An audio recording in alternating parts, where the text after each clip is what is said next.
We're live. All right. Welcome all. Hello. Whatever. Today we are here to talk about, is generative AI the new future of Salesforce? We've been talking about it in a lot of videos or content that we have created on our social media channels as well as some other places as well. This was a really important and an interesting topic for all of us, and probably looks like an interesting topic for you as well. So we have got Vishwajit today along with with us, who is going to help us understand this in an easier way, more technically though. So yeah, shall we start? Yeah. Are you ready? Yes, I am. Excited? Yes. What about the Chandrayaan? It was nice. You sure? Yeah. All right. And by the way, all of the people, especially the Indians, no matter where they are, congrats for the landing of Chandrayaan. We all were watching it. Yeah. Together, and we saw it. It was amazing. All right, let's start with the webinar. Is generative AI the new future of Salesforce? Before starting with the webinar, there is a forward-looking statement that we all have to say at least once. And what this forward-looking statement says is that this webinar is just for informational and knowledge purpose. Please do not make any buying or purchasing decision based on the content produced or presented in here. Please consult the right individual or the right professional in order to help you do so. This is purely for educational purposes, and we owe no liability of any decision you take based on this webinar. Of course we do, but we have to say it. No, we do not. All right. Syntexa. Syntexa is a Salesforce Crest partner, slowly and gradually becoming a really popular brand out there in the world for Salesforce consulting and development services. We are Salesforce Crest consulting partner, and we are also an approved ISV partner and crowd reseller and link partner as well, which is so much in just one. We have more than 300 people who are almost Salesforce experts working with us, and we've got multi-cloud and cross-cloud implementation capabilities, which very few Salesforce consulting companies out there have. We're covering different industries in countries, like in almost 20 countries spread across the world. I'm Shrey, as you all know, CEO at Syntexa, S2 Labs, as well as a creator at Salesforce Hulk. We've got Vishwajit today, who is working as a CTO and all things technical at Syntexa. Hi. Hi. All right. So today's agenda looks like this. Understanding the concepts of traditional AI and generative AI. So we'll start with what exactly traditional AI is, then we're going to get into what exactly generative AI is, and then we are going to put it all into one table and compare each of them one by one on the basis of different points, and we're going to identify what exactly is generative AI and what exactly is traditional AI from different points. After that, we are going to understand that how generative AI can be helpful for businesses. Then we are going to identify what different data types are there, with which you can work on with an AI, and how does actually this generative AI works. Then we are going to talk about the evolution of AI in Salesforce. And whenever I'm saying AI, it just means artificial intelligence. I am not sure if there are any other abbreviations of the same. But whenever I say AI, it's just artificial intelligence. The evolution of AI in Salesforce basically means that since when Salesforce started with this AI thing, or is it just new that they've just recently started and working on to the same, or this is something that they've been working from so long, and how does the journey look like for the same. Then comes AI Cloud, which is exactly where we're going to talk about the AI of Salesforce. And then inside it, there are going to be, of course, different GPTs, which Salesforce provides, like the sales, service, marketing, commerce, and everything. Then we're going to talk about, this is so much, this is a power-packed, information-packed, long, lengthy webinar. So just sit back, relax, put your headphones, have some popcorn in your hand, and watch it, because it is going to be very much worth it to watch. Not a lot of people have got that much information onto AI, and that too AI in Salesforce. And this webinar is going to give you all of that, and of course that too all for free. So just relax. Then comes how is Salesforce overcoming security concerns faced by businesses. A lot of businesses are concerned about what is going to happen if my business related data gets to an AI, how it is going to use it. isn't it going to be a security breach or something like that? We are going to cover that point in very detail. So make sure to stay till then at least.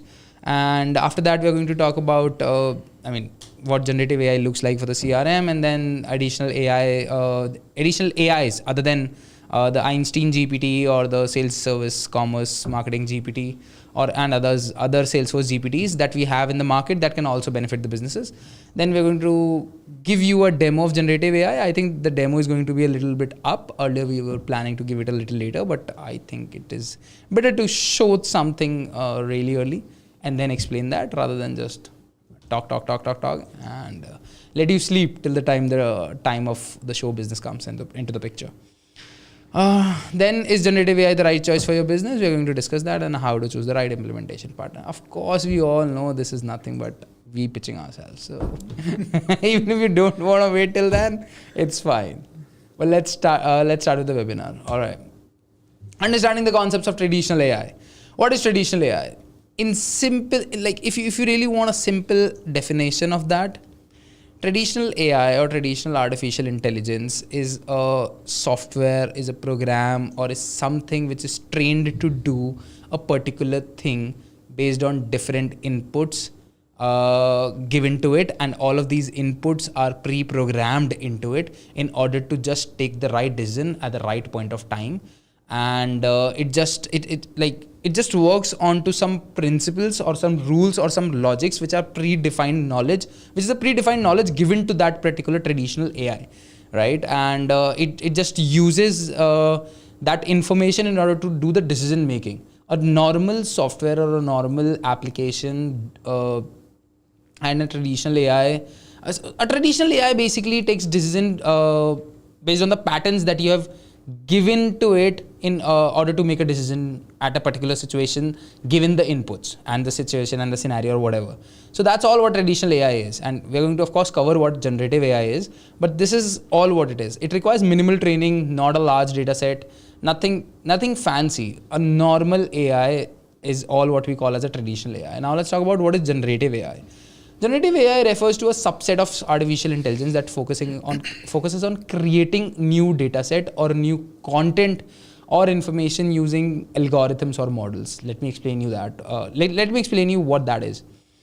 So see, there is an AI which is just making different decisions based on different inputs provided by the user, and based on the information or the limited information that it has available, it is helping the user do the certain task for what it is trained for what it is made for. But in the case of generative AI, what is happening is that generative AI creates something, creates some content, creates some information, does something for you and gives you some output as and that output can be literally text, some audio, some video, some image, or something like that, and some other things as well. This is something that we are going to cover into the data types of generative AI. But generative AI typically focuses on creating content on its own. That's all what generative AI is. It doesn't require a human to create some content or to do some actions or to do some tasks. It does it on its own. And of course, there are different things that we have to take care of when we talk about generative AI, and how it does it is something that we're going to understand a little later. But in order to give you a complete example, the difference between a traditional AI and a generative AI is, traditional AI is basically used to make decisions on a particular, according to the particular inputs with a limited set of data. Generative AI, on the other hand, is helps you create content or helps you create some data and helps you do some tasks according to the prompts that you give to it. And that's typically what it is. Am I correct? Yes, you are. Would you like to add something into it? So basically what you have said comprises of everything. Another way of saying it is a traditional AI uses a decision tree. So you give it a data set these are some of the fraudulent records. It basically learns the patterns from that. If a particular person is belonging to this particular location, if he has done these kind of actions, if he has these kind of transactions, then probably he could be a fraudulent activity. He could be doing a fraudulent Yeah. activity. Yeah. So that is, so basically internally it creates a decision tree. If and else, if and else, if and else, else if, things like that. And then generative AI on the other hand learns from the pattern and the relationship between the data and then generate new data, which we will be covering soon in our next topic. And when you say data, it's just not a random data. It can be literally anything. Anything. All right. Now let's talk about the differences between traditional AI and generative AI based on to different reference points. So what it does is follows predetermined rules and patterns. Traditional AI, generative AI creates new content and generates output. And by the way, this output looks like that there is a human who is very well read or very well, very knowledgeable, very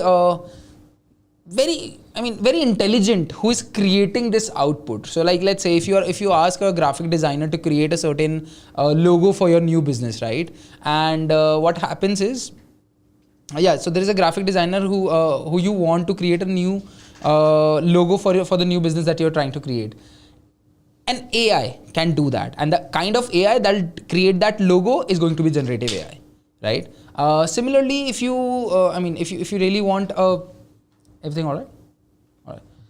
All right. So if you really want, an image to be created or some video to be created or some text to be created, like if, let's say, recently we were working on something, let me tell you, with the HR department of Syntexa, we were trying to figure out some things. And I wanted the KPIs and the KRAs of the people who are working on some profiles to be redefined, right?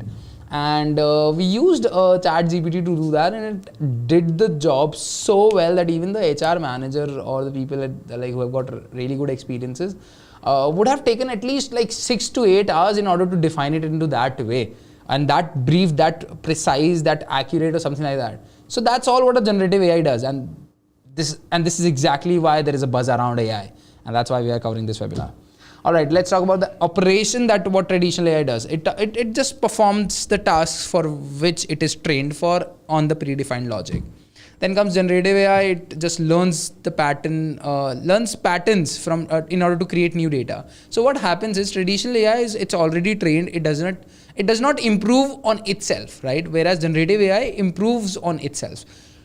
Whenever you're giving a new prompt, it is not only generating new data for you, but it is also training itself a little better than earlier using the data or the prompts that you have provided. So that's how it works. Learning approach of both the AIs. And by the way, so you must be thinking that why are we talking about learning approach of AIs? AIs are nothing but just human replications, right? Programmed into a computer. So learning approach is important because if an AI is not going to learn things to do on its own, it is nothing but another application, another software. So that's why we are covering learning approach. Learns from labeled data for specific tasks, and on the other hand, generative AI learns from data to create new content. So that's basically what the difference is. Human input requires explicit programming and rules, when it comes to traditional AI. And generative AI learns from data and generates the output. Innovation replicates existing knowledge and patterns. Generative AI generates novel ideas, art, and content. So, it's just...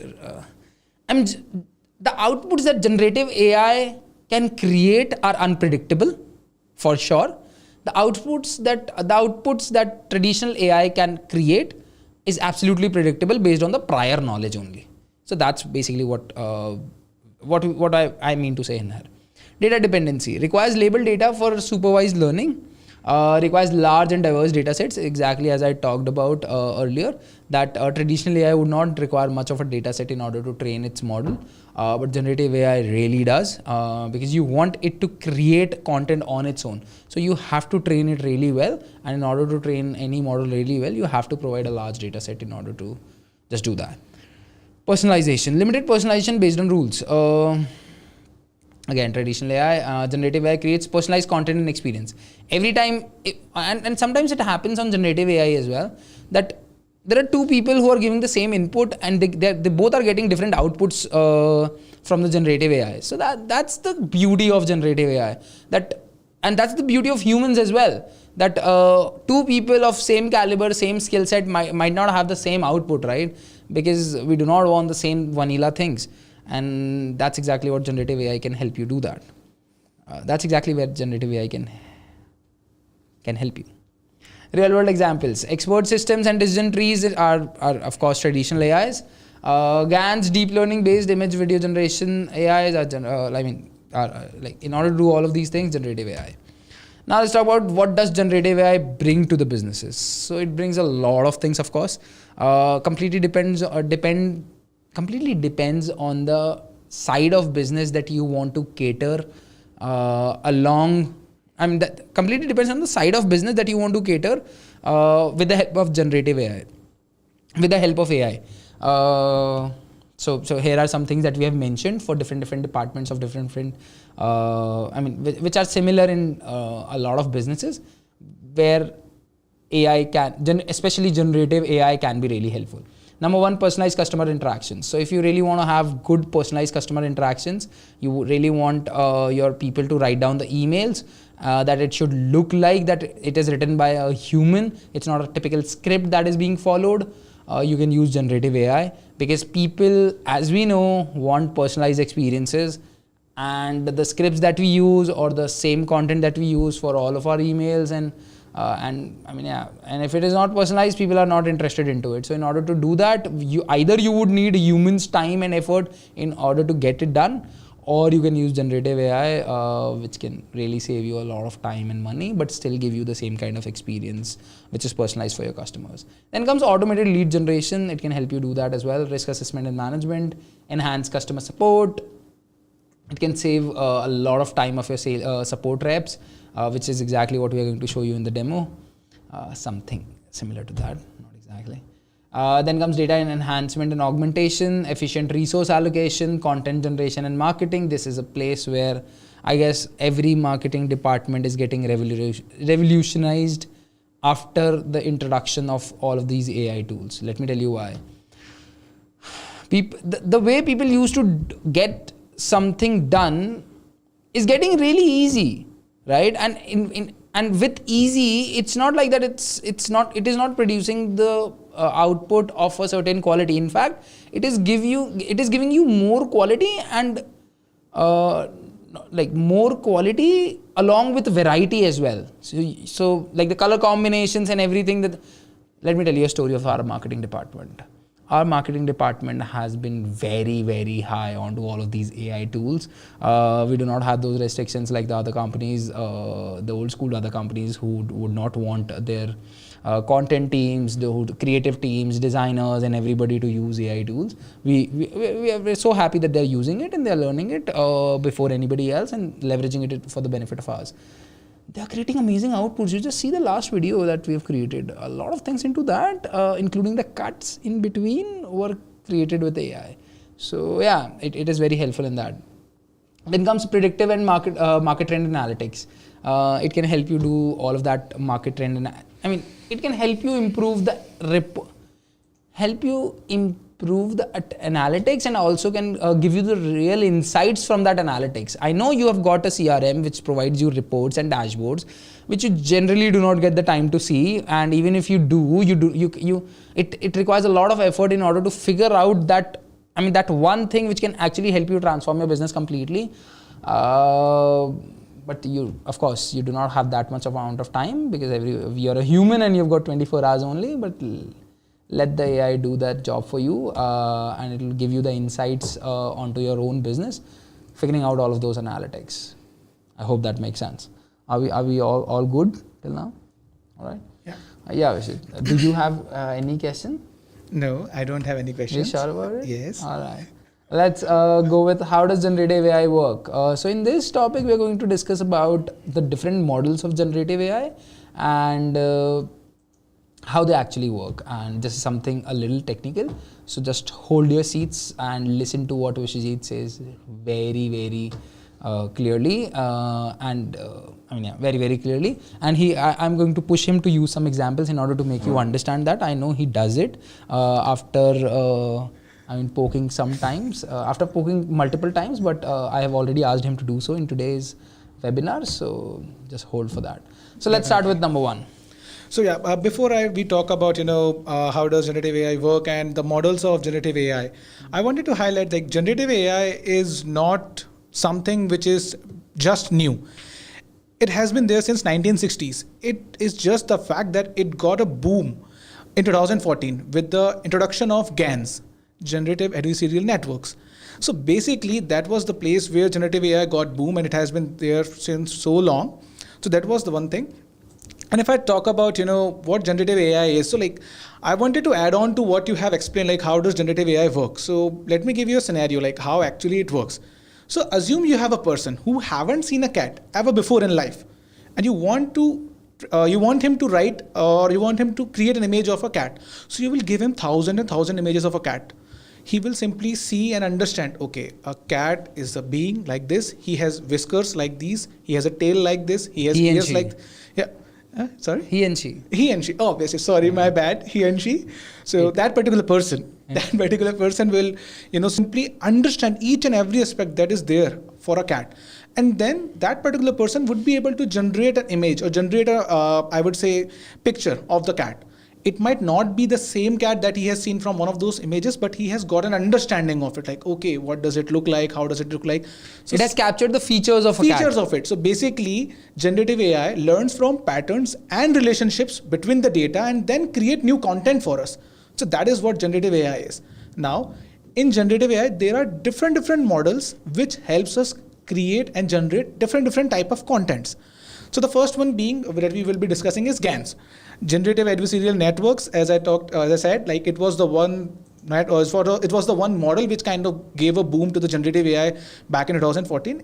In GANs, what we have is it is a neural network where there are two neural networks. So assume there are two people playing together.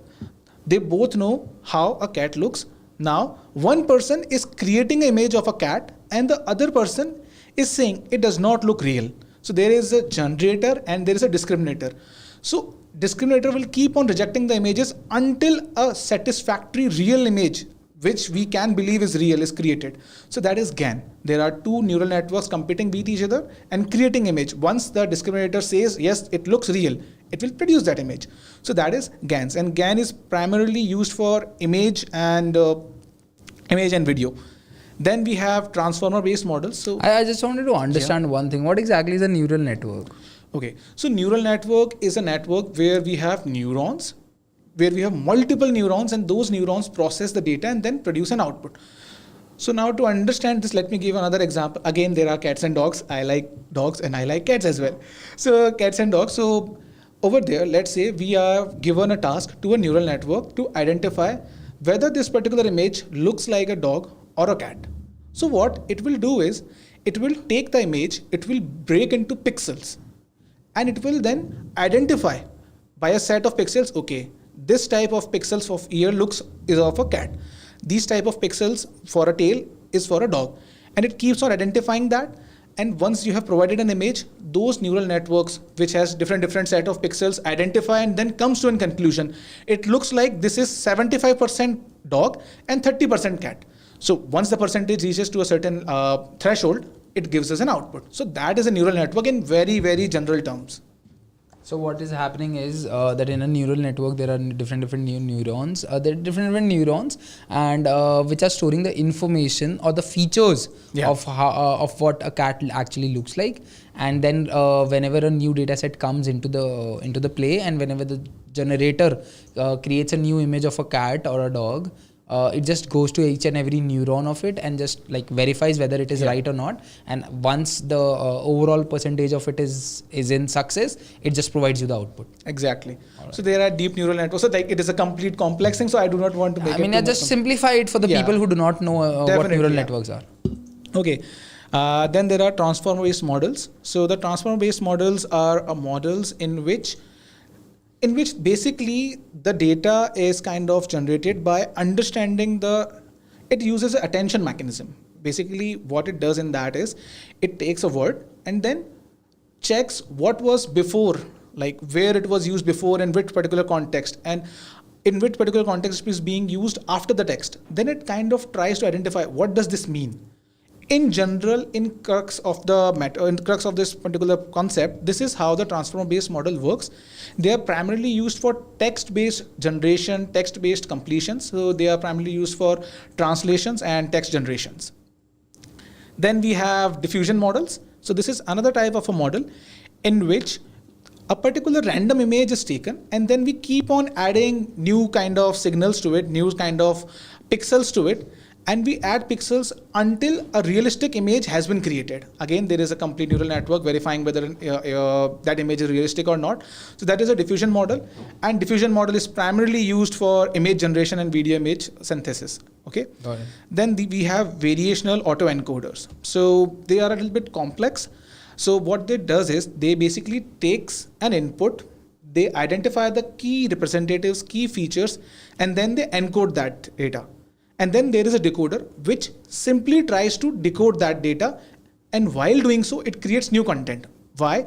Because when the data was encoded, some parts of it was lost because it only captured the important aspects of it. But when trying to decode it, it created and added some new contents to it, and then the new image was created. So this is also which is used in image, audio, video content creation, and specifically when we want the data, the output to be photorealistic, or to be like the real images itself only, like we are getting with the Delhi 2. Okay. Then there are unimodals and multimodals. So unimodal is a model which takes only one type of data as an input and creates only one type of data as an output. So those are unimodal models. And then there is multimodal, which the name states itself only. It takes multiple types of dimensions of data, processes it, and generates different type of data as an output. I wanted to highlight one thing. It's not like that only a tool can be belong to one model itself only. For example, GPT-4, the newer variation from ChatGPT, is a transformer-based model, is a multimodal model, and also a large language model. So it's not that just one model will do everything for you. It can belong to different categories all at once. So now if I talk about what is large language models, so in a large language models, these are the models which are kind of expanding right now as of now, and in generative AI that Salesforce is bringing is also utilizing it, and they are also creating their own LLMs as well. So what is happening behind LLM is there is a large data set, very big, 175 billion words and things like that. It is being trained on that. It is trying to understand the relationships between the words and the pattern between the words, and then it is creating new content out of it.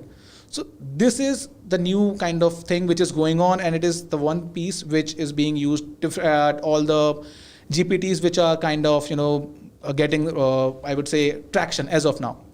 And then we have neural radiance fields, nerves. So nerves are also one of the other aspects of models which not are this nerve, right? Yeah, this nerve. So this nerve is basically a model which can generate 3D models for us based on 2D image itself only. So you just send in that particular photo of this mobile phone, it will create a 3D model of it automatically on its own. So these are some of the models which are being very widely used, or which are very common. There are various others as well, but we will not be able to cover all of them over here in this webinar. I think that's enough. Okay, so if I talk about what diverse data types generative AI can create: text, image, video, audio, and 3D models. Exactly. 3D models, can it also take as an input? Yeah, it can take as an input and kind of improve it. There are two GANs out there which can help us do that: Style GAN and Big GAN. Style GAN is from NVIDIA, and I'm forgetting Big GAN who created that, but we can definitely give as an input to them as well. All right. So these are the typical ways how you can communicate with this AI. Yeah. It consists like, all right, which data type is not here? Almost all the data types over here. All right, makes sense. Now let's talk about the evolution of AI in Salesforce. Are we good? All right. The evolution of AI in Salesforce. So it looks like this. It's not like that Salesforce has recently jumped onto AI and has just created some GPTs just because it's very high in buzz. They started it way back than someone even imagined. And in fact, the year is 2014 when this is exactly when I started training people onto Salesforce, right? So they started SFDC AI research in 2014. Later they acquired Relate IQ. then Prediction.io and MetaMind, then Bonobo. And along the way, they've done so many things for artificial intelligence. And now when this generative AI thing is out, they have created their own sales service, GPTs and all of these things. And on July 19th, I think they announced that they are going to have all of these things, and one is already out, Sales GPT. Two are already out, Sales and Service GPTs. Yeah. The other are still under development or something like that, and they're going to be out very soon. So this is how the evolution of Salesforce really looks like. That's the evolution of Salesforce. No, this is not evolution of Salesforce. The evolution of AI in Salesforce looks like. Then comes AI Cloud. AI Cloud is similar to any cloud of Salesforce. It provides you all of the, I mean, if you really want to use the AI capabilities or the artificial intelligence capabilities of Salesforce, you have to get this AI cloud for yourself, which will help you take care of all of the other aspects of your business, whichever you want it to take care of. And like with AI cloud, you get Einstein GPT. And by the way, it's not like that Einstein GPT and AI cloud are the same things. Inside AI cloud or with AI cloud, you get Einstein GPT. Right, so that's one of the features of this AI cloud. There are other features as well, which we are probably not covering because of the time limitations that we have.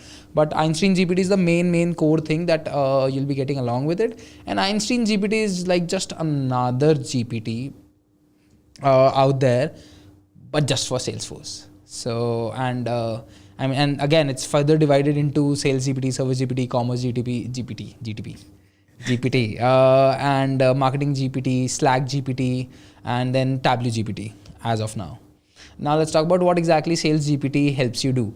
So, you already know what Sales Cloud is, so I'm not, of course, going to cover all of the things that people in sales do and how Salesforce can help you do all of those things. But I'll just directly jump onto what Sales GPT can actually help you achieve. So, now let's talk about what comes under Sales GPT, in this AI cloud with this Einstein GPT. That is, number one is Sales Assistant. This Sales Assistant helps you do the research on the account, and it just helps you prepare for the meetings. It helps you draft the contracts and also update all of this information onto the CRM for your future references. What I mean by that, let me give you an example. Imagine you have a deal going on for batteries. You're working as a sales rep in a battery company which creates those lithium-ion batteries for cameras, and you have a meeting with Canon, and you want to do research for Canon, that what exactly is going on into their company and all of those things. But it requires a lot of time and effort, and even if you do it, not probably all of the sales reps in your organization might do it or are interested in doing that. But with Sales Assistant that comes along with Sales GPT, all what you need to do is you just need to search information onto Canon, and all of the information or the news articles or the whatever that is going to be available onto the web about Canon is going to be shown to you by the Sales Assistant. So the time for research automatically got reduced to almost zero, and whatever information that that seems relevant to you, you can use that in the conversation that you'll be having with the contact of that who's working into Canon, right? So that it helps you do all of those things, and you can store all of these information into your CRM as well. So, and on just one click, so you do not have to just worry about all of those things, which is exactly what people struggle, right? Yeah. Then comes Einstein Relationship Insights. What exactly is this, Vishal? So Einstein Relationship Insights is just a step forward in what you have told, just what you have just said. So basically what it does is it kind of identifies different relations between the organizations across the internet, across the news, and gives you more information about it. So let's say you are and take your example itself only. Let's say we are working, a particular person is working in an organization and he has a deal with Canon. And when he uses Einstein Relationship Insights, he gets to know Canon just made a partnership with, let's say, Calgis. Okay, Calgis itself only. Okay, and you have Calgis as a customer of your own. So you can simply ask the individual whom you are working with already in Calgis, which are satisfied with your services, and they can simply connect you with the right individual. They can act as a reference for you. They can act as a reference for you. So this can it can actually help you in that. Another example of is let's say the person who is kind of handling the sales for him, or the person who would be taking the decision for us from Canon side. You identify the say Einstein relationship insights will helps us identify this particular person worked in an organization for which we had previously done some kind of work. So we can give them the reference. In your previous organization, we were the ones who actually implemented this kind of service, who actually implemented this new capability. So that can give us the credibility that we are looking for. But if we don't have the Einstein relationship insights, we may not be able to ever get that, because we will not have the right resources. This is so amazing. You can actually identify the relations. You can even identify the with whom you were working earlier is working into which company now. Exactly. All right. It can actually track all of that and give us that kind of information. So if you have thousands of sales executives like in a big organizations, and you really cannot imagine how much time it would take to reference those links, but Einstein relationship insights can help us do that. Got it. Yeah. Makes sense. Yeah, tell me. Yeah. So I was picking up the next point. Yeah, conversation insights. So conversation insights. So this is again a new capability that Salesforce is providing in its Sales Cloud, with which what's happening is the call recordings that we have will be recorded and will be stored in Salesforce. Then they will be picked up by the GPT, and it will actually it would create a transcript from them. It would create a summary for us. But not only that, it can actually identify the keywords that were there into the call. So we can identify. So let's say if Canon deal is happening, and the same particular in that same particular call, the person to whom we are trying to sell is talking about some other battery company, we would get a notification itself only, like a competitor was specified in the call. And if pricing is coming up multiple times, we can see keyword pricing is coming up more and more now as compared to the previous years or previous months. Without even getting into that call. Without even getting into that call, we can do that. So it can actually helps us identify how we are lacking, where we are lacking, how we can improve ourselves. It can give you the insights on the conversations your sales Exactly. reps are having with your customers. I mean, everybody is looking for that. Either they're selling your product, or they're just trying to avoid as many customers as they would. Yeah, and to add on to more on to that, the manager would be able to see for a call which went on for 1 hour, how much duration was the sales rep speaking, how much duration was the customer speaking, to identify whether sales rep was active or not. And if the particular manager wants to see like what was the reaction when this call was happening, he can simply open that call and see. When the customer was speaking, he can simply click on that. So it gives us a section like when the customer is speaking, we can click on that and it will give us the complete transcript as well. And we can see his expressions as well to understand whether he was actually interested in that or not. So this is good. Good. And you can do it with your Zoom calls and everything. Yeah, we can connect Zoom call and Google Meets. Again, forward-looking statement. I will not say that those are the only 2 platforms, but yeah, definitely those 2 platforms can be linked directly. Makes sense. Predictive forecasting. Let's talk about it. So predictive forecasting. So with AI-driven forecast, it can predict. Like last month you had 64% more opportunities pipeline as compared to this one. So maybe you need to look into it. And it can also help us identify new patterns which we might not be even thinking about, which we might not even be looking for. It can actually help us do that, because again, it is a generative AI. It can act as a human being. So if it is trained, which Salesforce did, it can actually help us identify those trends for us. Got it. Sales emails. So it will help you write down the sales emails that you have to send, whether it is about introducing yourself, your products or your services, or about just like sending them a follow-up. It can just do that. And we're probably going to show you a demo of that same today as well. Yeah. We're going to? Yeah. All right. Service GPT, it helps you increase the customer experience with the power of AI with Service GPT, right? And how exactly it does that? Let's talk about it. Service replies. It just uses the real-time data sources, whatever the data is present into the CRM. It just picks up that data and just gives you the replies on its own. Without even the sale like the support rep or the service rep working onto it. What I mean by that, let's take an example. There is a customer support request that has been raised by a customer that they got the T-shirt in a black color, but they ordered it in grey. and the size is also different. So this is a customer support request. Now the AI is going to write down the answer on its own that all right, I mean, you place this order, but if you want if you want a gray t-shirt instead of a black one, this is how you can do it, and I can help you do that. Please select. And once the user is going to select it, or once the customer support, once the customer is going to check that thing, automatically an order will be placed for the pickup of the black t-shirt, and the gray t-shirt will be delivered back to the doors of the customer, increasing your customer experience and reducing the time of your support rep working on to resolving that particular case. Yeah, am I correct? Exactly. Then comes work summaries. Nobody wants to read all of those case threads, right? If you really want to know like the summary of what has been going on into this case for a very long time, and this has been escalated to this individual, this has been escalated to that individual, and you want to sum up all of that information, Service GPT can really help you do that by just summarizing all of it into one. And giving you the summary of it.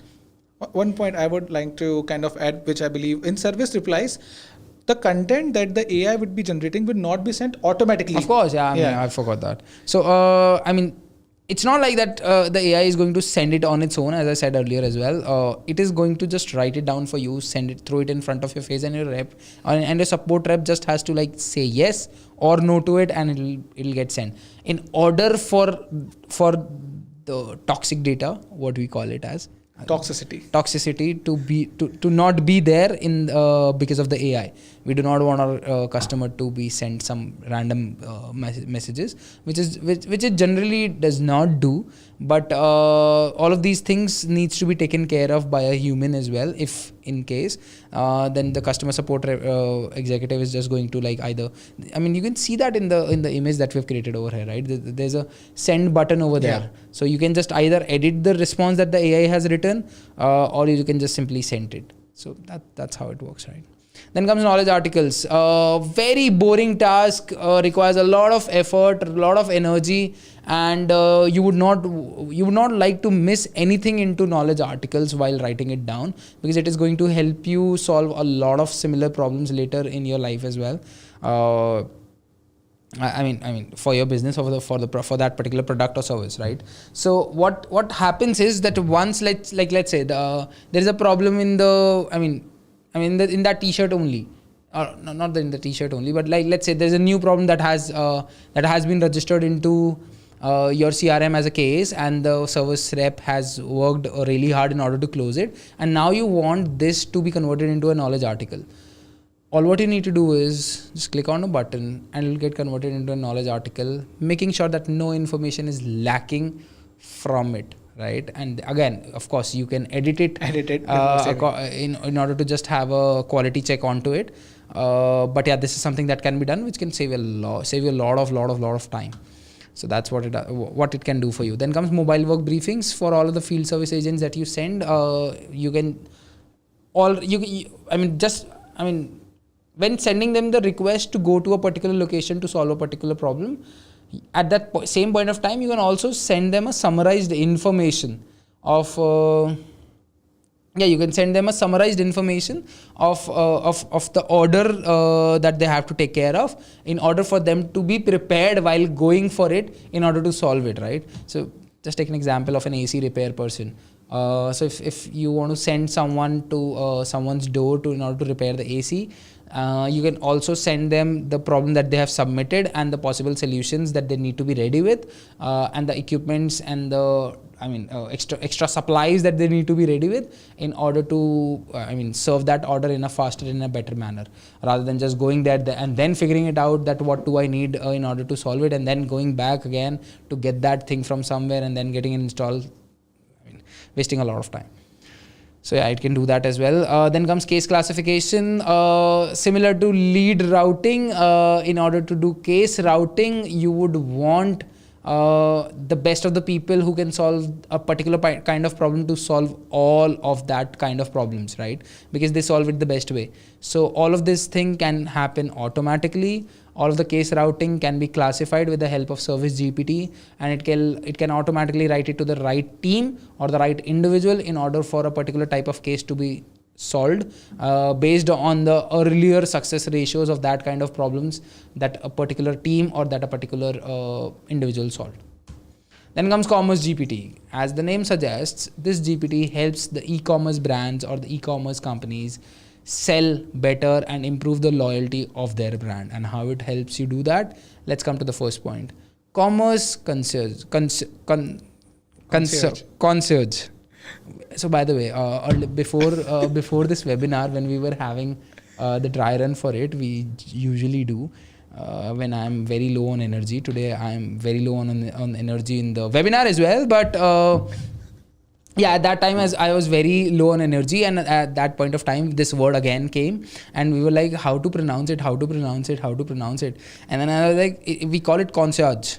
Then people said, no, it's concierge and something like that. And then we got different pronunciations of the same. And then I lost 100 rupees. So yeah, that's the story. Coming back to Commerce Concierge, he won it. Commerce Concierge. So yeah, Vishit. Yeah, so Commerce Concierge is basically a capability that Commerce GPT is providing, which allows businesses to be able to provide the customers to be able to talk to the AI itself only. They can simply send in the image of a particular person that is wearing a shoes, and the AI can identify what type of shoes are they, do we have them, are these shoes from our own catalog, and then it can tell them, hi Mark, the image that you have sent, it is of XYZ brand, it's of XYZ limited edition, and it is available in these sizes. Would you like to add it into the cart itself only? And the AI can do that. If the person replies back, do you have them in red color? The AI can reply back to that question as well. So this is kind of a experience where you're it's just like the similar shop experience or the brick or mortar shop experience that you actually get when there is a person standing right in front of you and trying to help you, like buy something. Exactly. And figure out something that you're actually looking for, rather than just sorting out each and every alley of the shop. He's just trying to navigate you through it and improving your experience of improving your overall experience of buying, right? Exactly. Another example to this is, let's say you say, I'm looking for sneakers that I want to wear on this particular event, and I am wearing this kind of outfit. This is going to my lower, this is going to be my shirt or t-shirt, and then the AI can identify and suggest a particular sneaker based on the data which is there. It can actually do that, which is going to actually revolutionize the way we do shopping on e-commerce. Exactly. That's amazing. Generative product descriptions. A lot of e-commerce brands struggle with writing down the right product descriptions, and a lot of these business owners struggled with their content team in order to get the right product description up and live, because their support requests gets shooted up like this, even if they have wrong product descriptions on just one of their products or one of the articles of one of the products, right? So this Commerce GPT can help you write that down as well on its own. You do not have to worry about it, and that is going to save you a lot of money, a lot of time, and what else? Errors, yeah. Smart promotion management. So this is basically the Commerce GPT allowing us to identify what type of offers to create and how to send them and when to send them to the individuals. It is helping us in running our campaigns. So it is going to save us a lot of time when doing promotions by offering the right discounts, by offering the right type of situations. Again, it is going to suggest us only those things, and then we can identify what we want to do with it. Makes sense. Then comes Einstein product recommendations. So Einstein product recommendation is the way where Commerce GPT will... See. This Commerce GPT recommending the right products to the individuals according to the searches that they've made, according to the interests that they have, according to the color likings that they have, and the interactions that they have had with your website, right? So yeah, that's it. Einstein Commerce Insights. So this is again not again, but yeah, there are so many things. So it is again very important aspect of it. So Commerce Insight is actually AI identifying certain patterns which can actually help us get more business. So let's say there are particular product which gets looked upon for 120 times a day. almost approximately 60 times a day it gets added into a cart, but only 2 times it gets bought, as compared to other products which are getting not that much low conversion ratio. So there might be some issue into it. So it can actually highlight these kind of scenarios for us. So Einstein Commerce Insights can help us do that. So it can actually save us a lot of time, and some person or the manager once comes in once a month and actually sees, okay, this has been going on for past 30 days. So it can actually highlight that for us within 7 days itself only, which can actually save lot of time for us. Makes sense. Comes marketing GPT. Again, if you really want AI to do, or not to do, but to help you a lot in your marketing, in planning your marketing journeys, in planning your marketing activities, in helping you remove the burdensome or the manual tasks, marketing GPT can come as a savior for you. Number one is segment creation, of course, or ask all of the marketing professionals. One thing that they do not like to do is write down those queries in order to segment the data to which they have to, to which they want to include into some particular campaign, right? They do not want to do some point and click or some coding or something like that in order to segment the data. When I say segment, you just choose the right kind of data for a particular campaign, right? So let's say if you want to choose, if you want the information of the people from 25 years to 35 years, males interested into football to sell another sneakers that you're launching. So in that case, a lot of manual work gets done in order to segment that data. How about you just writing it down, customers between the age of 25 to 35 interested into football, interested into sneakers, please give me that data, and the GPT gives you that data very, very easily, and that too very fast. This is exactly what segment creation helps you do, and when the marketing GPT is going to be live, this is something that it is going to provide, of course. Then comes content creation and selection. Of course, as I was talking about my marketing team, our marketing team, the content that they create and which one looks good, which one doesn't look good, all of these things can be resolved with the help of a generative AI, and this is exactly what this marketing GPT is going to definitely do. Whether it is about choosing the right template header, whether it is about choosing the right font for the email campaigns, whether it is about choosing the right placements of the products, everything, right? It can help you make better decisions, and it can also help you create better content, whether it be in the form of text or in the form of images. Then comes AI powered data integration. What does this mean? So AI-powered data integrations is basically you can choose any data source. The AI can automatically map it, understand its data model, and map it with the data model that we have inside Marketing Cloud. So we do not need to identify if this field needs to be, this F name needs to be linked with first name. So it can do that for us. So this is help us in doing that.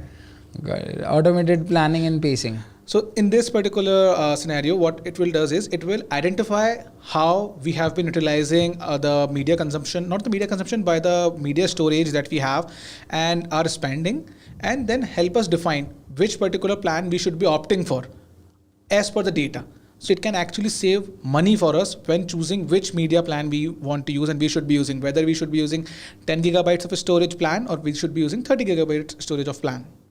Got it. Then comes journey optimization. So journey optimization is basically like what you said. It helps you. A strategic decision taken based on the data. Exactly. When to choose the email, when to send the email, how many times to remind a particular person that he hasn't paid for the subscription, and then choosing the right content as well. It can help us in doing all of that. The complete journey optimization can be done using the GPT only. You would not need the experts to do that on their own.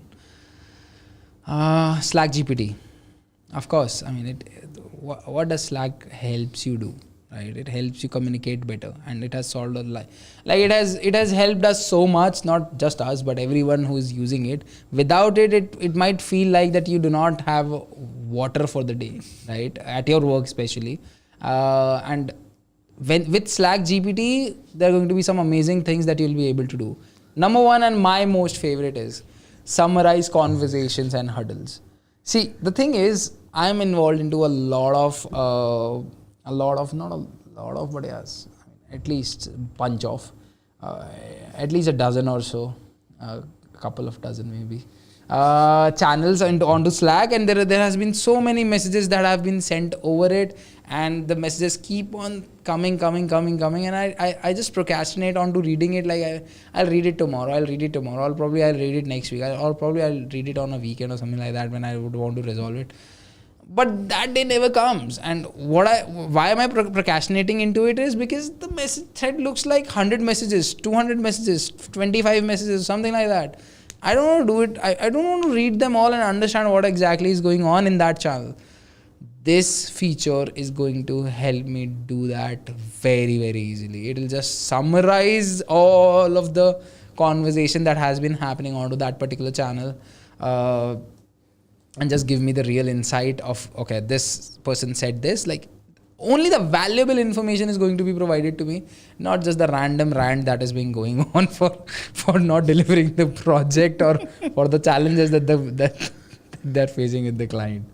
So yeah, communicating more effectively, it'll just help you communicate effectively. I don't know exactly how. It will be, in this basically what we have is, we will get the GPT power to be able to create messages. So inside the Slack text box itself only, we can simply choose, write a reply to this particular message. I was not able to get this delivered because I wasn't provided the required information from the client side or something like that. And it can actually create a complete message for us. Got it. So similar to what Sales GPT and it'll also help you adjust your tone. Yes, exactly. Customer insights. So customer insight is basically, it is integrated with customer 360 data. So it can, customer 360 and data cloud. So it can actually provide us the data that is there in different clouds. It can help us provide all of that data and then provide the right insights. Okay, if you are talking about Mark and he has been facing issues with his mobile connectivity. Okay, he had purchased this mobile phone at that time, and all of that information would be available, and the insights as well, like how many times he had raised this kind of queries or things like that. If he has been raising these kind of situations for his mobile phone for past 2 months, he has raised it 7 times, like this problem or that problem, we can actually identify from the customer insight. There might be some problem in his mobile phone itself only, we can simply replace it rather than wasting our time again and again. It is still in warranty, we can replace that. So it can actually help us do that. Then we have no code workflows. In this, what we are getting is the Slack would be able to automate tasks for us using the GPT and all the other LLM based solutions that they are providing, because it is all under one ecosystem itself only. AI cloud and then Slack GPT. So it can actually do all of that linking. Update the contact, update the case record with the status, closed. It can do that for us. Reply, comment on the case, like Mark, I would be needing more details from the sales side. It can actually go and add that comment into the activity feed. So no code workflows means that we can do all of that. Since it is all a connected ecosystem, we would be able to do all of that from Slack itself only. Then we have integrate generative AI apps. So not only OpenAI's ChatGPT, we can integrate other AIs as well, such as Claude from Anthropic and other platforms. And Salesforce would be bringing some of its own LLM as well, which we would be able to integrate into it. Got it. Tableau GTP. So Tableau GPT is another type of GPT which is kind of catering the services of Tableau. So primarily it has these kind of capabilities, and the first one is natural language queries, which is kind of similar to what we saw in segment creation as well. We just need to type like, I want those particular accounts which had bought from us 6 months ago, but they haven't requested or came back to us for any kind of new product or services from US region. It can actually create a query, run it, generate the data, and then create a visualization for it and then give it back to us. So it can actually save a lot of time for us and provide that kind of information for us. Then we have automated analytics. Automated analytics is something similar to, you are not identifying some pattern or something which is happening wrong into your business. So for example, last month you had $500,000 of opportunity in your pipeline. But this month yes, you closed it. But this month it has been reduced to 350. So it can actually notify you. This is an event which has happened, which should be brought into your notice. So automated analytics can do that for us. If the lead count, which used to be around 200 leads per month, has been reduced to 110, it can highlight that thing for us. It is kind of an anomaly for the AI, and it will highlight for us. So it can actually save a lot of You time. don't have to just like throw your head into those reports and dashboards. It will just highlight you the, the patterns which it is not used to of looking at. Yeah, even if you may not know about it, like this is happening, it can actually help us identify, bro, this is happening in your system. It can help you realign your teams well. Yeah, and then there is personalized metrics, which is kind of, Showing the data to each individual. Yeah, based on their personal kind of, usage and their kind of profile and roles, it will identify and create those metrics and visualize it for them. And then it is secure and compliant, as we we haven't discussed it, but yeah, so Salesforce has we haven't yet, but Salesforce has kind of provided a new trust layer, which we will be talking in our later topics. So later topics, like how many topics have you got? I think we have already some down of them. an hour almost. But it's an important one, guys. Stay with us. Yeah. Let's talk about the demo of generative AI in Salesforce. Show some action, please. Just a second. All right. Are you excited? Please let us know in the comments if you are. Can we have a look in the comments, please?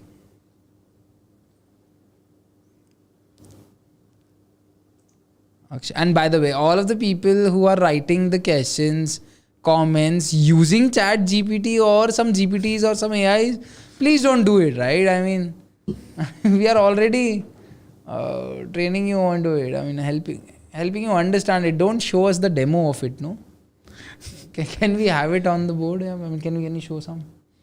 Did we got some messages? Are they all alive? Very excited, I guess. I got one on YouTube. Yes, you are. All right. All right, let's go. Go ahead. Let's start with the demo. Yeah, let's start with the demo.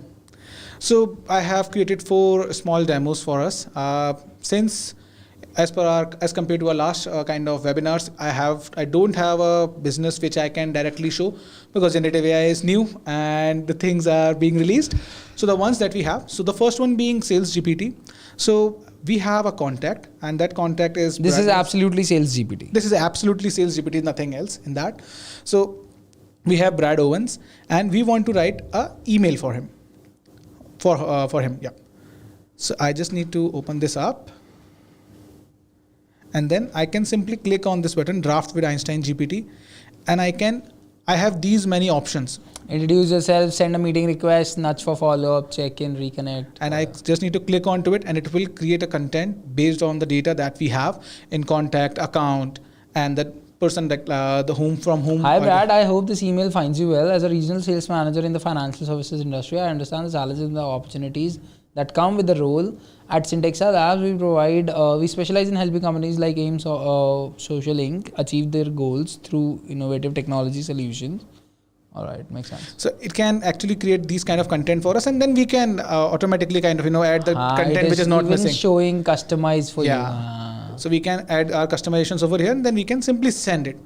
So this is how we can do. So now we do not have to train our sales representatives on to writing good emails. Right? Yeah, we can simply use that nudge for follow up. So it will again create a email for it, like, hi, I wanted to kind of bring into notice. And the good part of it is it's just sending you the information, whatever it is creating. It's just sending you the content, whatever it is creating. It is allowing you to edit it and then just send it. Yeah. And that's exactly what we want. We do not want anything to be sent on their own. Right? Yeah, that is exactly what we want. Makes sense.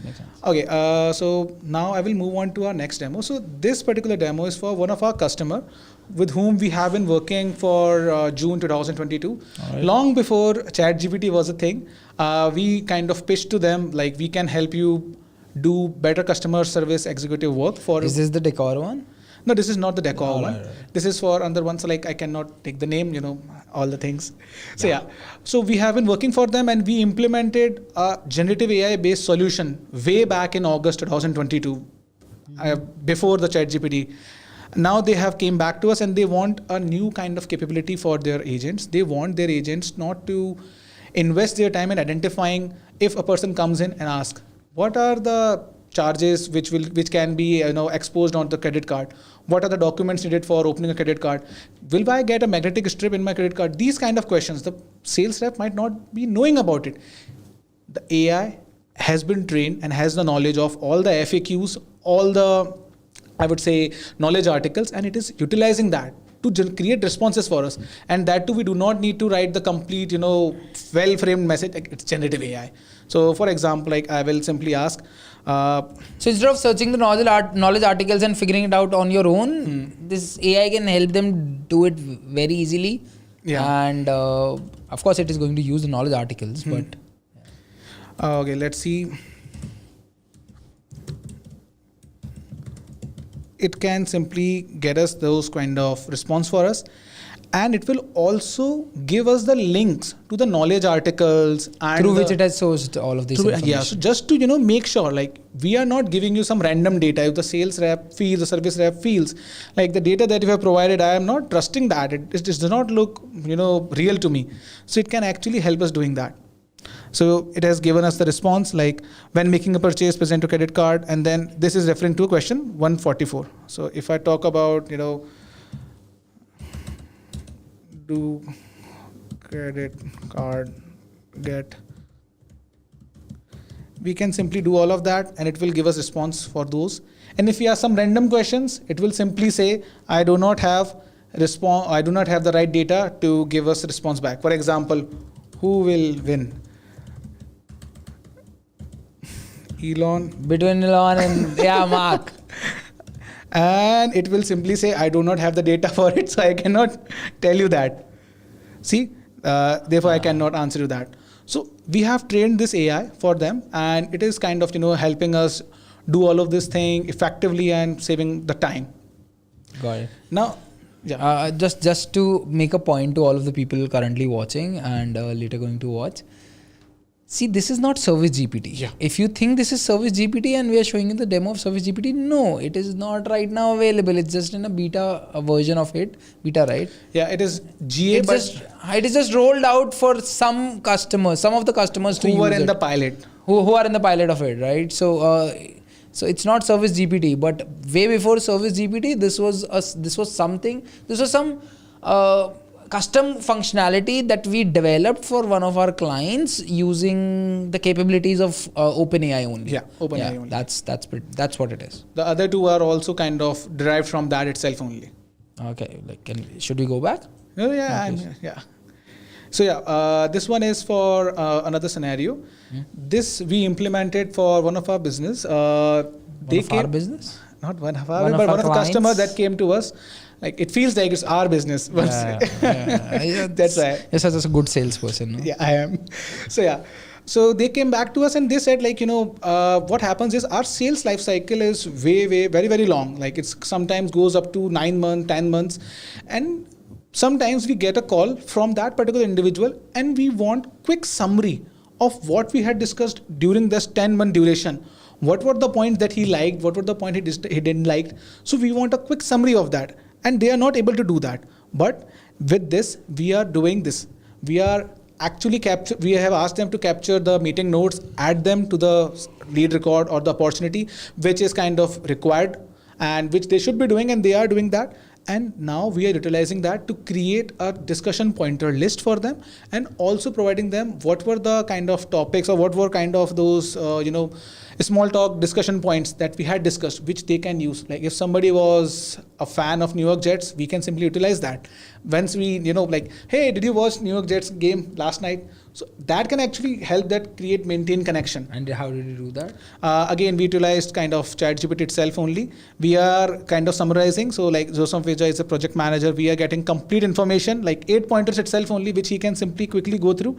And then he also get personal interest, like the interest that he had kind of tracked over time. Like, he is interested into books, he is interested into sports, and he likes to kind of be aware about the new technology and trends. So we are getting all of that. So it can actually help us do the right business and do the right sales with them. Makes sense. This is a solution that we did for them. We implemented it way back in February, and they have been using it for past 6 months, and they are really liking it a lot. Now they plan to kind of leverage other GPTs as well. And by the way, who named it as Agnes AI? It was me. All right. All right. Do we have some more scenarios that you would like to show? I have one more scenario. Such a show off. All right. So this is last scenario. This is the implementation we did for the decor, the demo that the The customer. decor. Let's talk about the decor first, and then let's show this one. Sure. So the decor is, a business which does e-commerce in United States and sells not fashionable, but home decor products. And they wanted to revolutionize their business using the powers of AI.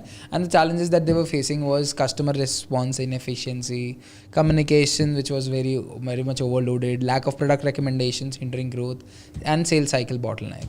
And Vishwajit is going to show us how he actually solved it. Yeah. So just to highlight a couple of things. So if you can go to the next slide itself only. The solution one? The solution one. I wanted to discuss certain points. So the solutions that we have built for them are custom-made solutions, like custom-made, tailored for their business. They are not utilizing any of the GPTs as of now, but the customer wants to use them because he said they are bringing some more functionality. We are very, very good in custom solutions, right? Yeah, but that's saving a lot of money for the clients. But some of the functionalities are not even live from their end. But some of the capabilities that we will be implementing for them are like Service GPT, which would actually help them write the real replies for them.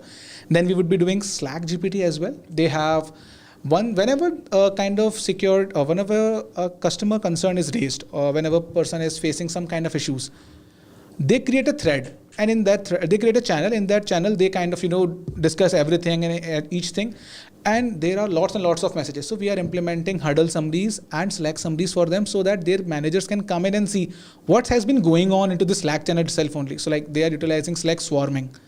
As soon as a case is created, a Slack channel has been created, and then right people are added into it. So they are utilizing that. So we are going to provide that capability which would help them do the right business and get quicker insights into it. Then we will be adding Commerce GPT, especially the Commerce Concierge and the recommendations. We will be doing that. And the streamlined sales assistant, we are going to implement Sales GPT for generating the emails. Only 2 of the capabilities are live, so we are going to move ahead with them. For the other ones, they are planning to keep it in future. Now, the demo that I have is a variation of it that we had implemented for them, in which what they were facing was they wanted a basically, if you can quickly move to the demo screen. Yeah. So they were facing issues like they wanted to see if any case is happening, we have 5 questions that we want answers for. And we have simply kind of requested those kind of names. Just a second. Hold on. Sometime it happens. See, working off a demo is never real. Someone said it to me once, and I kinda believed into it and kinda know it. No, I'm not sure why it's not working, but basically what it did was it was utilizing GPT, and it was getting 5 question answers. What was the product in which the problem was? How long the problem was persisted? What was the resolution that we gave to them? Were the customer happy once we resolved it for them? And the 5th point, how long it took for us to resolve that. So the decor wanted all of these 5 pointers, which we implemented for them, but somehow they are not working. It's not working right now. I'm not sure why. No problem. Yeah. So these were the 5 points that we did. So these kind of implementations we did, and it actually helped businesses do a lot better in their cycle, whether it's sales cycle, service cycle, all of that.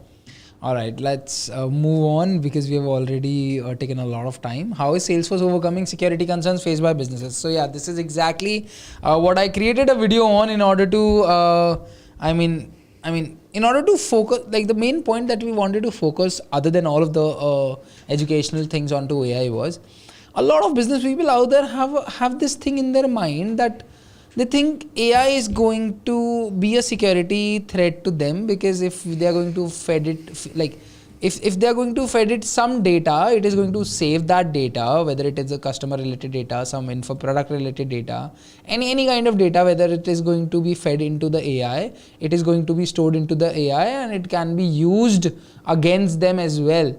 And they are scared about this. So this is something that we really want to focus on, especially when considering the Einstein GPT or the AI cloud of Salesforce. Let's take the help of, first let's understand that how Salesforce has tackled this particular thing.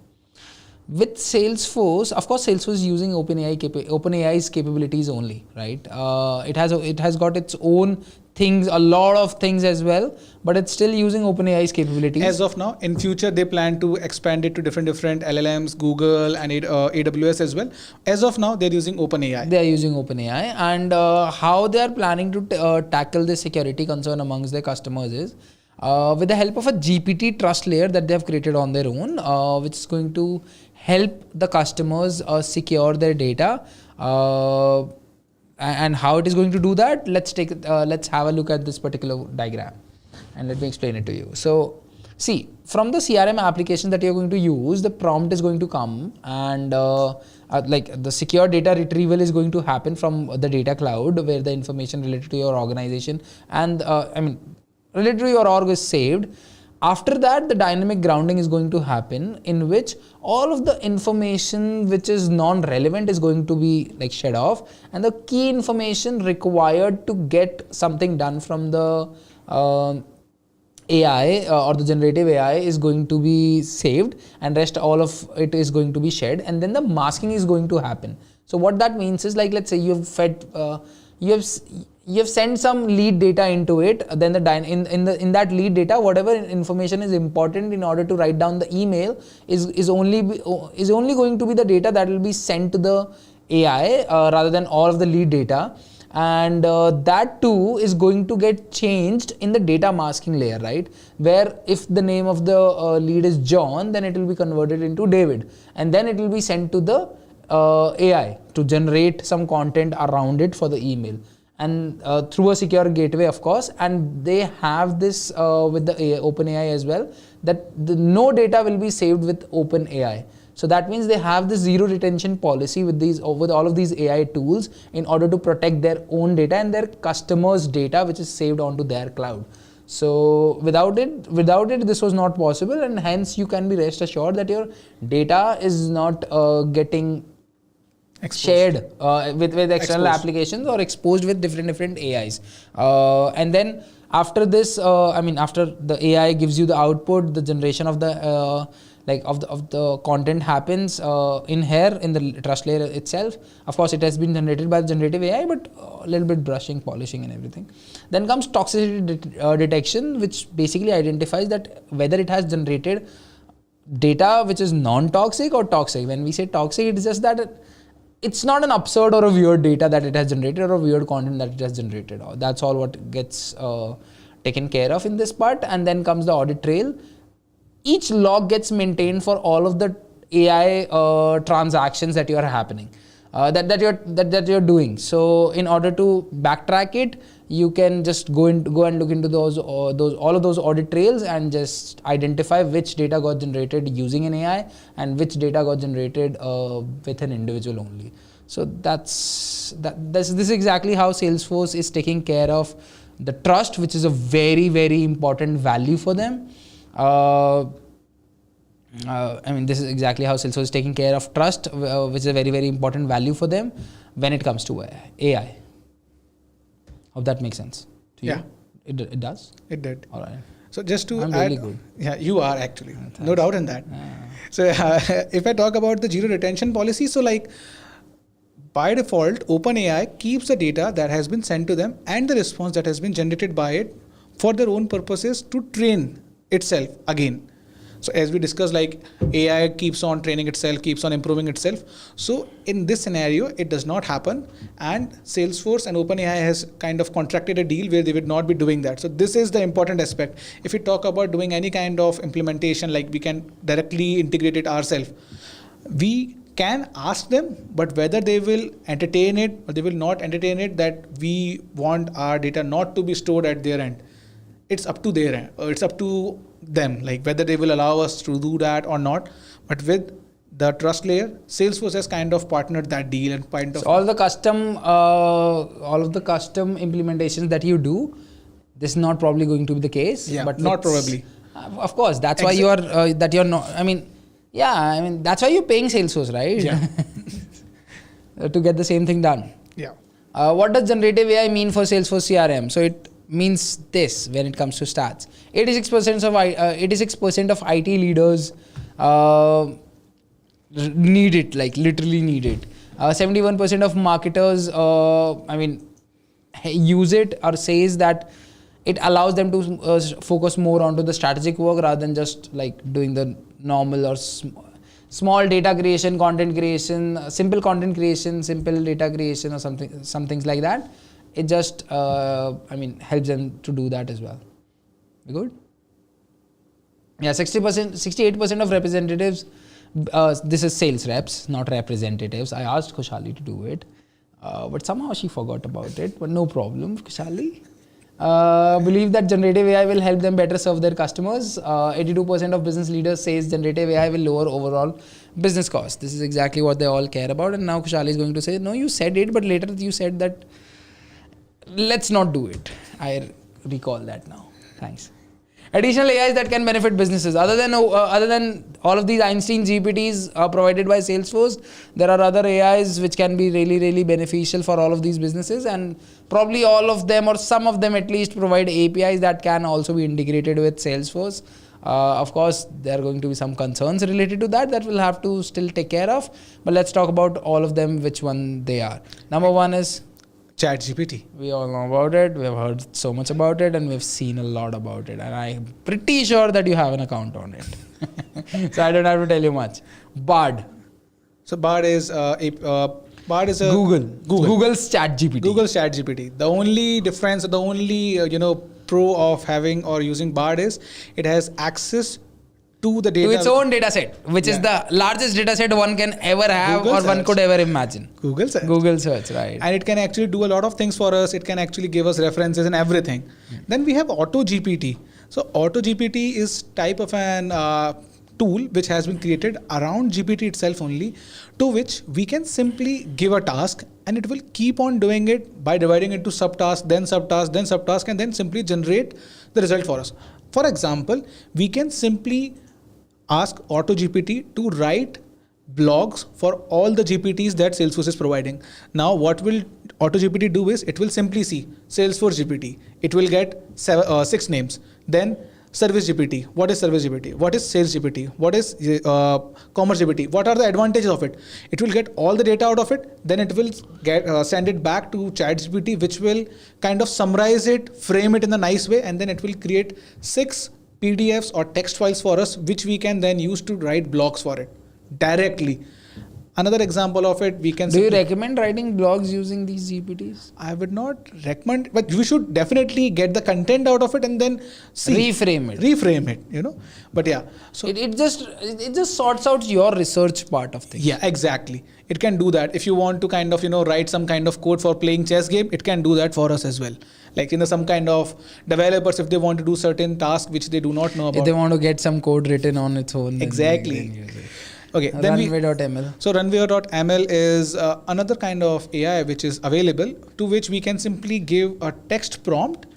Then it will create a video for us using that text prompt itself only. Then we can simply then edit, make modifications to it. We can provide our own video and then remove that layer and ask it to add that layer for us. It can do that for us. So that is Runway ML. Then we have DALL-E 2. So probably everybody who has seen ChatGPT has also seen DALL-E 2. It is their own product. It's their own product itself only, which creates photorealistic images, and we just have to give a text prompt and it can do that for us. Something similar to DALL-E 2, we have Midjourney. It also does the same thing.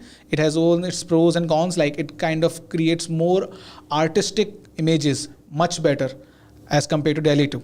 So we have Midjourney. And then we have 11 Labs and Synthesia. 11 Lab is an AI to which we can create any type of audio by providing text. And we can train 11 Labs to use your own voice and then produce content in your own voice itself only. You have to read a document of 55 minutes length or 25 minutes length. I'm not exactly sure about the minute length. You have to upload it. They will take 2 days to process it. Once it is processed, you just have to give the text input to it and it will create the audio sounding just like you. And a lot of people are utilizing it already in their podcast or some kind of short videos. We are not, definitely. We are real, and we are sitting here. You're not doing anything great though. Not great, but yeah, something good. Makes sense. And then Synthesia. Synthesia AI. Then we have Synthesia AI. It is an AI which kind of creating video content for us. We just have to give the text. It will create a realistic video with its own voice and everything, and it gets created automatically. Got it. Is generative AI the right choice for your business? Let's explore some myths about it. Generative AI produces uncontrollable output. See, it's not uncontrollable output. You have to give a right prompt. People say, play some music for me, and then they listen to some metal music or something like that, and then they say, "Arey yaar, what is this? Playing for me." See, it's not like that. You have to give a proper prompt, and then only you can expect a proper output from it. And I've seen, as far as I have used it, it gives better output than the people who are experienced and trained and professionally educated onto some topics. So it cannot give you uncontrollable outputs as long as you take care of, as long as you take care of the prompt, or as long as you take care of the input that you give to it, right? About whatever you want, whatever type of content you want to create, you want it to create. Then comes one model to rule them all. So people out there are looking for one model to rule all of the things related to AI. No, it is not like that. You would need different models to take care of different data types and produce different kinds of output. So it is probably till date it is not like that, and probably it is not at all not going to be like that as well for a long point of time. Or it might be. I don't know Google, so. So that's what the case is, but as of now it is not the case. You would have to go for different tools for different things, because they all do different jobs. Generating AI exposes sensitive business data.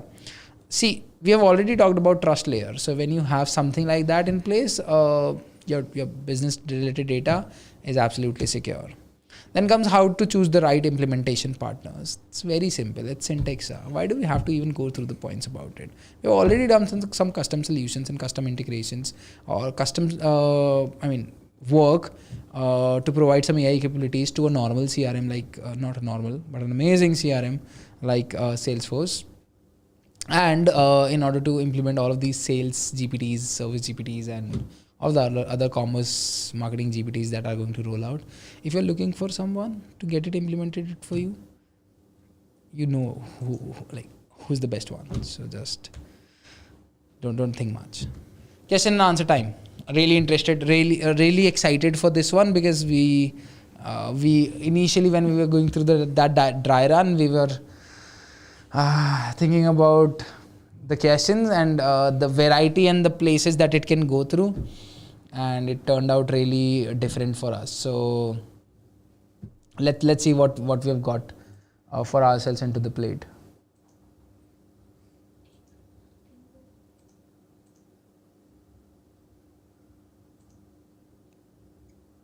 All right, can we have No. Just roll up. Just roll up, yeah. This is all right.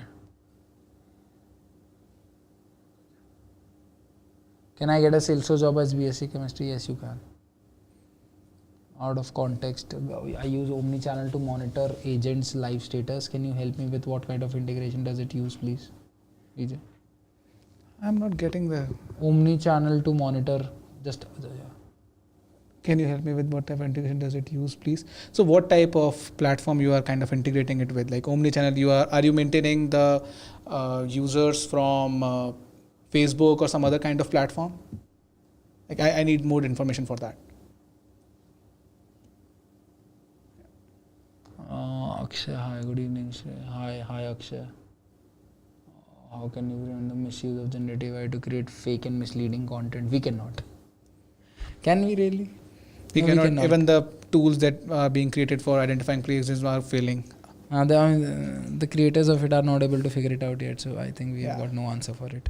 How can generative AI help me innovate and create new products and services? Figure out what exactly product and service that you want to create and just start working on it. If I wish to pass sensitive data into the prompt, how to make it a secure connection? If you're using it on your own as a user, it's not secure when you're providing some data to it. Just mask it on your own and ground it on your own. Yeah. That's the best way to secure it. At the end of the day, trust layer is also doing that. How can we ensure that generative AI is compatible with our existing Salesforce systems? It is already compatible with the Einstein GPT and everything. Ethical considerations of using generative AI in Salesforce. Ethical considerations? No, nothing like that. Can generative AI... Akshay, are you reading all of these questions using the generative AI? Can generative AI truly replicate the creativity and intuition that skilled sales professionals bring to the table? Or does it risk providing generic and formulaic solutions? Can generative AI replace the job of a Salesforce developer? I think that should have been the question. Because this is a follow-up question to that only. No, it cannot be. Can it reduce the efforts of it? Of course, yes. Can it make the job of that individual easier? Of course, yes. But can it actually completely replace it? No. In fact, nowhere exactly. In fact, nowhere it can be completely replaced, right? It cannot be completely replaced. Then comes, given the potential for AI generated content to be mistaken for genuine human communication, how can we maintain transparency and authenticity? Brother, what are you asking? Then do we have... Is it safe to...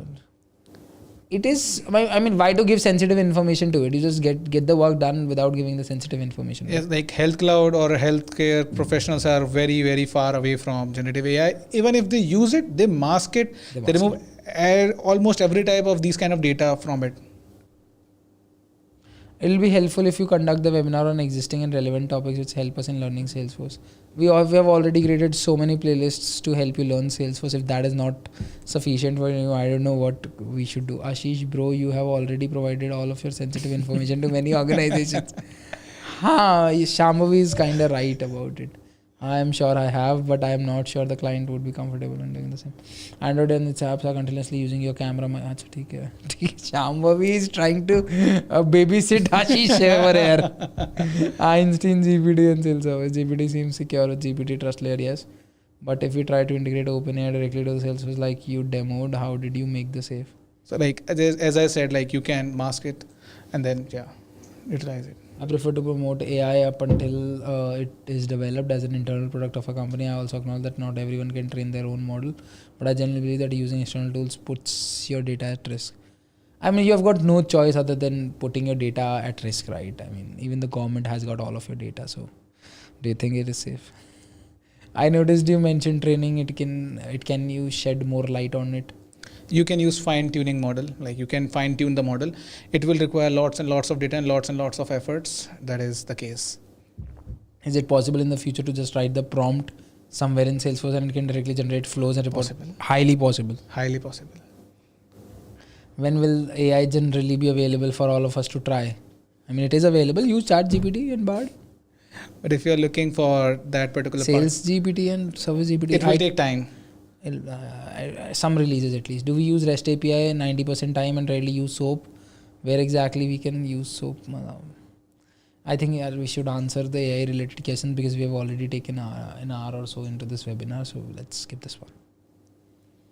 How developers can use generative AI in Salesforce to help them in order to write down the code? We have kind of AI for that as well. Codex from GitHub. You can utilize that.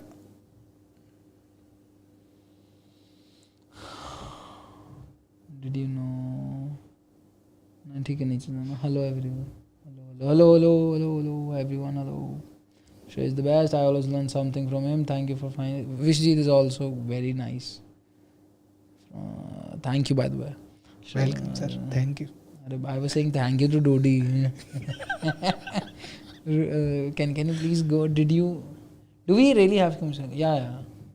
So I was just saying thank you to her. Did you know that you can utilize AI to optimize your resume with precisely tailored keywords? That you can... bye, brother. Did you know that Manish is in a hurry? I don't know why. It's 10 already. He needs to cook. Did you know that you can utilize AI to optimize your resume with precisely tailored keywords for the job role you are pursuing? Of course, yes. I guess. Yeah. He's telling it to everybody. Yes. He's an expert resume writer. Why are you killing your own job, brother?